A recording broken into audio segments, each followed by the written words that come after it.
Sahabat hikmah di balik kisah, tergesa-gesa dan menerobos palang pintu, seorang pengendara motor tewas tertabrak kereta api.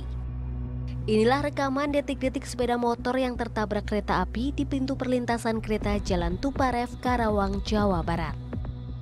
Detik-detik peristiwa naas itu pun terekam kamera dashboard kendaraan warga dan viral di media sosial. Dalam video, pemotor tersebut tiba-tiba nekat melawan arus saat kereta akan melintas. Meski sudah diperingati petugas penjaga perlintasan, korban yang diketahui bernama Radi, warga desa Tegal Sawah, Karawang Timur itu pun tetap melintas sehingga tertabrak kereta api. Akibat luka yang cukup parah, nyawa korban tidak bisa diselamatkan. Diduga korban tidak memperhatikan peringatan petugas dan teriakan warga saat kereta api akan melintas.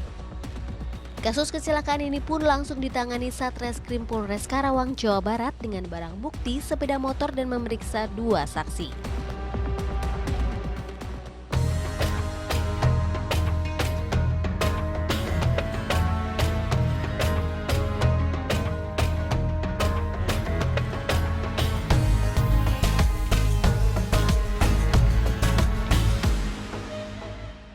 Assalamualaikum warahmatullahi wabarakatuh.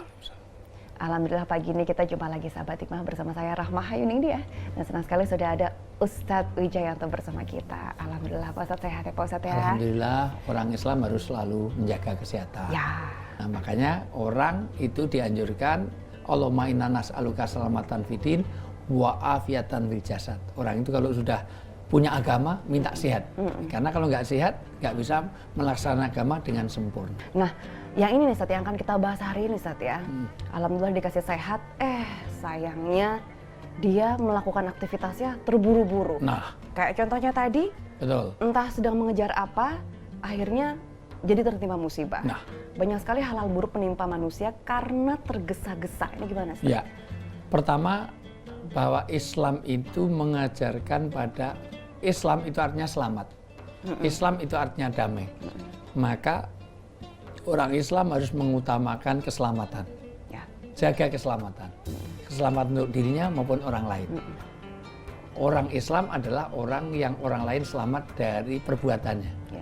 Kalau dia ngebut, bukan hanya dia yang bahaya, tapi bagaimana orang lain. Kalau dia tidak tertib, maka orang lain juga menanggung akibat dari apa yang kita lakukan. Itu pertama. Kedua, Islam itu juga bicara ketaatan.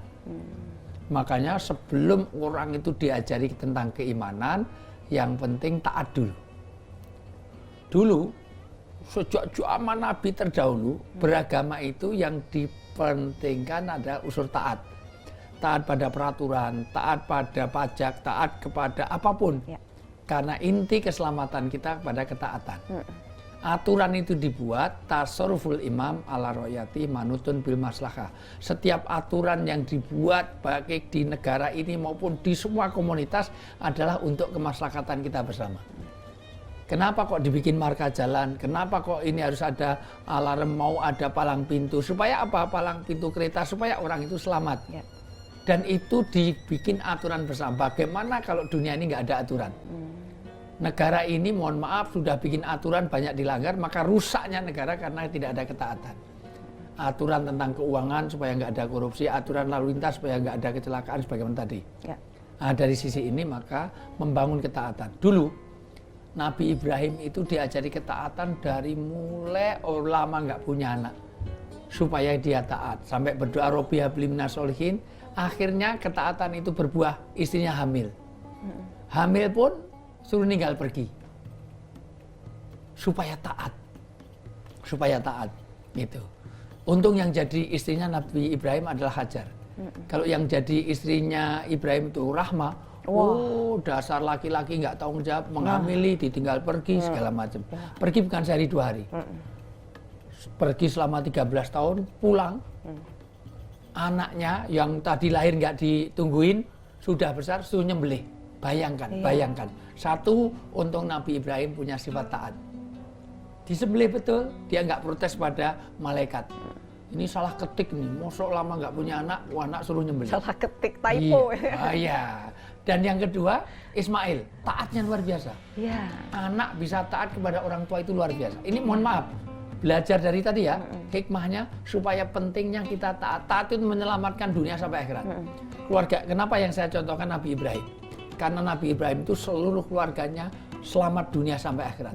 Sampai sekarang orang sholat harus nyebut nama Ibrahim dan keluarganya. Iya. Karena Ibrahim contoh ketaatan. Maka mohon maaf, hidup ini selamat dunia sampai akhirat kalau kita ada ketaatan. Orang haji itu utamanya pulang bawa sifat taat. Labaik Allahumma labaik. Kenapa haji kok tidak pakai takbir Allahu Akbar, Allahu Akbar, Alhamdulillah, Alhamdulillah, enggak. Tapi labaik Allahumma labaik. Belajar taat. If al matukmar satajiduni insyaallah minas sabirin. Lakukan. Ini aturan dari Allah. Pokoknya apa aturan dibuat itu taati, insya Allah Anda sukses. Maka belajar dari ini. Orang yang tidak taat pasti dia ujung-ujungnya apa? Hanya karena pengen nafsu lagi. Nafsu hanya pengen apa? Bedanya seberapa sih? Orang kadang-kadang langgar marka, kadang-kadang nyalip begitu rupa. Bedanya berapa menit, berapa detik. Tetapi mohon maaf, ketidaktaatan pasti akan membawa. Satu, dia tidak tenang. Dua, pasti dilaknat malaikat, dilaknat Allah. Dan yang keempat, pasti mohon maaf, orang yang taat pasti dia tenang, pasti dimurkai, dan pasti dia membawa kehinaan. Sebaliknya orang yang taat, pasti dia selamat, dia tenang. Kedua, orang yang taat itu pasti dia itu nanti akan dimuliakan. Dan yang ketiga, pasti dapat ridho dari Allah. Jadi sekali lagi, belajar dari hikmah yang ada dari orang, maka jangan terburu-buru sampai melanggar ketaatan. Intinya hari ini kita mau membahas soal ojo ke susu, Ya. Nah, itu kan kalau tadi untuk hal-hal apalagi yang kurang baik ketika kita terburu-buru sampai kita tidak taat. Betul. Nah, kalau misalnya kita tergesa-gesa tapi untuk ibadah, nah, apakah itu boleh? Kita akan bahas ini saja. Jangan kemana-mana, sahabat hikmah.